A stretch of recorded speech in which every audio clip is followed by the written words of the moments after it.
آج کی ہماری خواب کی تعبیر ہے انگور کے بارے میں۔ انگور کو کھانا، دیکھنا یا کسی کو دینا۔ خوابوں کی دنیا میں ایک بار پھر سے خوش آمدید۔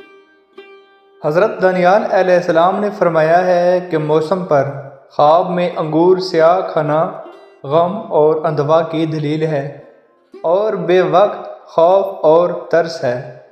اہل تعبیر نے بیان کیا ہے کہ سیاہ انگور کے ایک دانے کھائے ہوئے کے شمار اس کو بیڑ یا لکڑیاں ماریں گے، اور انگور سفید کا وقت پر کھانا امید سے بڑھ کر دنیا میں خیر اور نعمت ہے، اور بے موسم کھانا دلیل ہے کہ صاحب خواب کے منہ سے کوئی چیز نکلے گی۔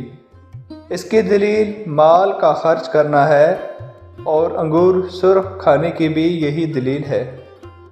حضرت ابن سیرین رحمۃ اللہ علیہ نے فرمایا ہے